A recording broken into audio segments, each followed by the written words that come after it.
Hey my scrappy friends, how you going? Welcome to my channel today. I am sharing my latest make for Scrappingclearly. I have jumped back into the Boys Rule photo play Boys Rule collection. I am scrapping these two photos today. As you can see, this one is one of my husband's finger. He had an altercation with a table saw. And then this one is my children at the hospital. The story that I want to tell is about them more so than that. I don't know how I'm going to document that yet because I can't look at the gross photos. Anyway, what inspired me to tell this story was these two stickers here: support the wildlife, raise little boys, and boys will be boys.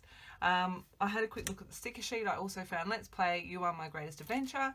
These three stickers, not things, came from a Pink Fresh collection. So yeah, I'm gonna tell the story about even while we were in hospital, you know, worried about Daddy's finger not working properly ever again. We still are little boys and act a bit crazy. So that's the story I'm going to tell. This is as far as I've gotten with my planning. I'm thinking maybe some white cardstock. So I hope you enjoy. And away I go. So first I've got my white cardstock here, and I'm literally just tearing a few strips of my pattern papers. So the one with all the stars on it is called Seeing Stars. The one with the spots is, I think, My Boy. No, the one with the spots is Smash Bang, and the one with the triangles is My Boy. Yeah, that's correct. Yes. So I'm just making the tears how I like them. I'm being a bit fussy. I did want some of all of those patterns to come through, and you will notice that I kind of tore the paper one way or then flipped it and tore it the other way, just because I knew that I wanted that white edge to come through, and I can never remember which way to tear it to get the edge that I want. So it's trial and error. So you can see I've just stuck those bits of pattern paper down.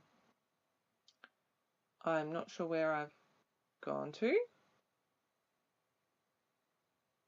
Oh, sorry. I don't normally leave this in. Here I am. I'm just going to trim my photos down, leaving a little bit of a white border on both of them. As I mentioned, I am scrapbooking these two photos. They're a tiny bit smaller than 4x4. As you can see, one is my boys being crazy, and the other is, I'm really sorry if that is grossing anyone out, but that's the worst that I'm going to share on YouTube, I think. So my husband managed to put his index finger through a table saw last July while he was doing some work for our little side business boxes. He was doing something really stupid and he knows it. Needless to say, since he's been back out there, he has not done anything stupid and will not do anything stupid like that again. So though I am yet to document that story, the photo of my boys, you can see they're just being crazy. They're just being themselves. They're just being boys. Now, the emergency room is not the best place for a lot of fun, especially when there are other people and you've got to keep them quiet and entertained. Quiet and entertained. We didn't have time to grab iPads or anything, so we kind of just winged it. And all things considered, they did exceptionally well. I was really proud of them. But in saying that, I was so pleased that when we spoke to my parents-in-law, they offered to come down and pick the boys up and bring them back home because we didn't know how long we'd be in emergency for. But when the nurses came in to check Alan's finger, I remember saying to them, now guys, I don't know how Daddy's going to react. He might get really upset. He might yell. He might cry. I'm not sure. He'd wrapped his finger so tight that he couldn't feel it, so that was kind of a blessing in disguise. And we were all, we were both pretty certain that as soon as they unwrapped it, the pain would come back. So to keep themselves busy while we waited, they were mucking around on the floor. I had told them to sit on the floor in the corner, away from the bed, so they weren't in the way of the nurses and stuff. But yeah, they did exceptionally well. I was really proud of them. Not the most funnest place in the world, but they did, yeah, they did super well. So as you can see, I've got my bits of pattern paper on the side there, and I've applied a coat of gesso where my photos are going. You will have noticed that I gessoed over where I was going to tuck my photo in, but before it dried, I went, oh, hang on, I've got to leave like a little pocket there so I can slip my photo in there. So I just used my palette knife to lift the papers so that I can still get that photo in. I've used a script stamp and my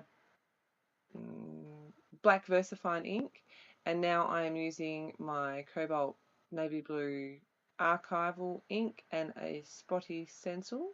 That's not a stencil, it's a stamp, and just adding a bit more texture.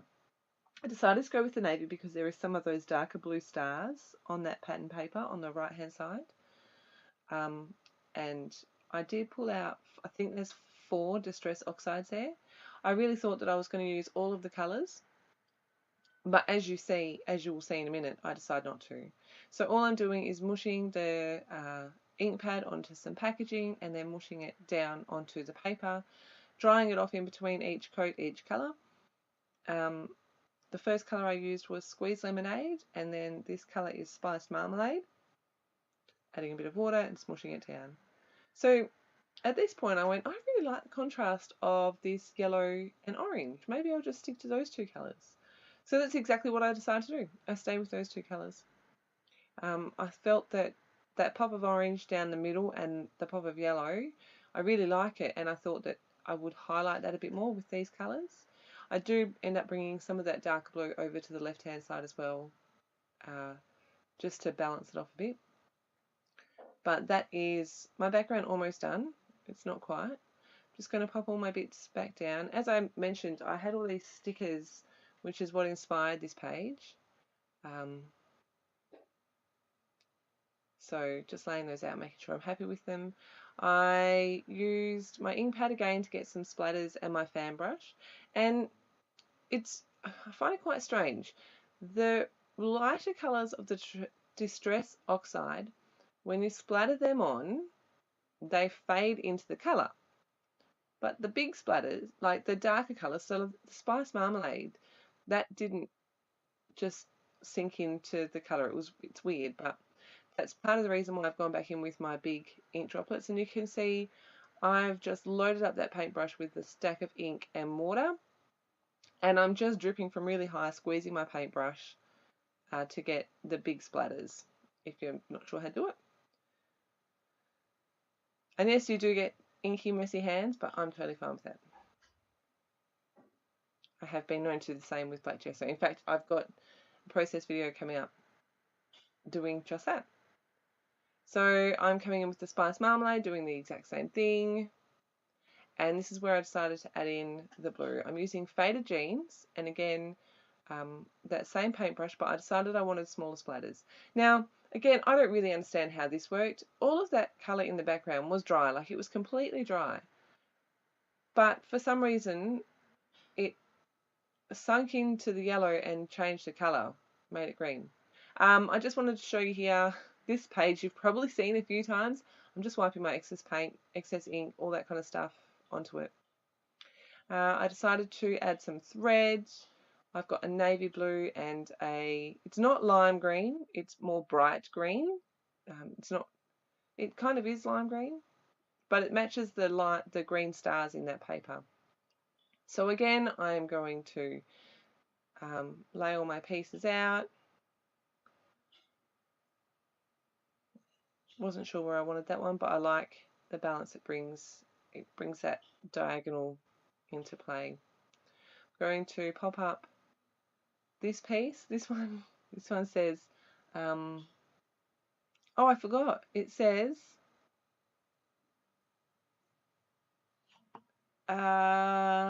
support the wildlife, raise little boys. Cracked me up when I saw it.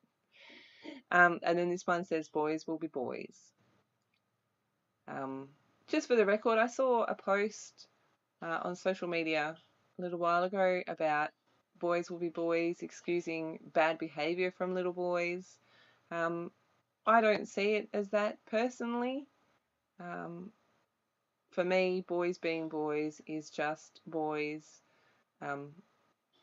being silly and funny and just being little boys. It's what they do best. Yeah, that's just my 2 cents worth. So I'm sorry if anyone finds offence in boys being boys, but that's how I see it. Yeah. So I'm adding some foam to, I think, all of the stickers. It's a combination of foam, pop dots, cardboard. I'm going to pop my photo up as well.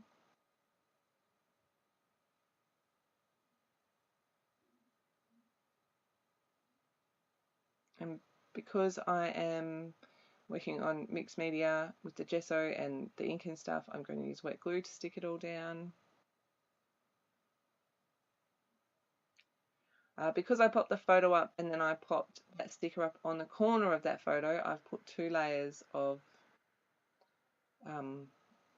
pop dots behind that sticker on the corner.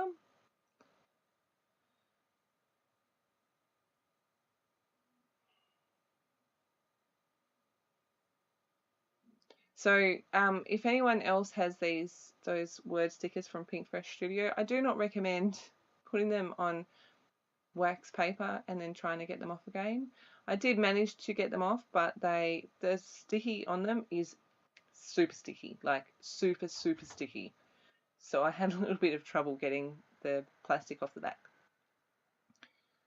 But I do like the black that it brings, but I feel once I've added that I do need a little bit more dark to balance it off.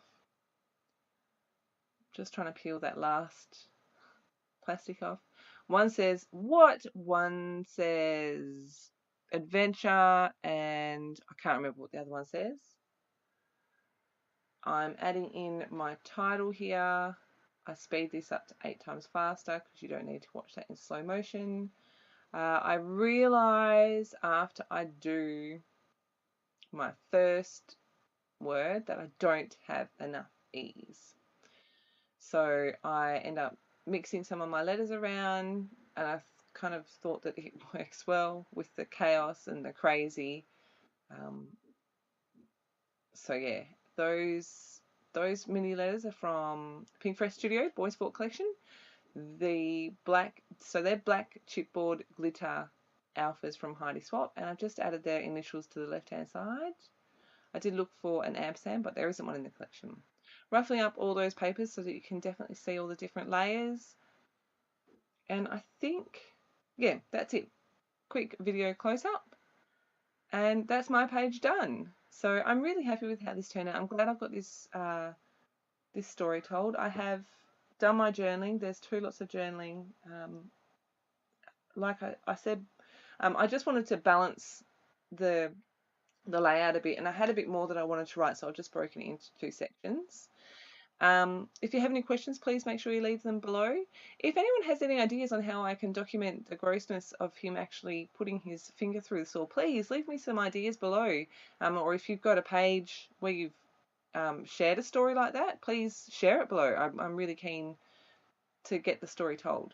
So thank you very much for stopping by, and I will be back again with another process video. Have a fantastic scrappy day. Bye.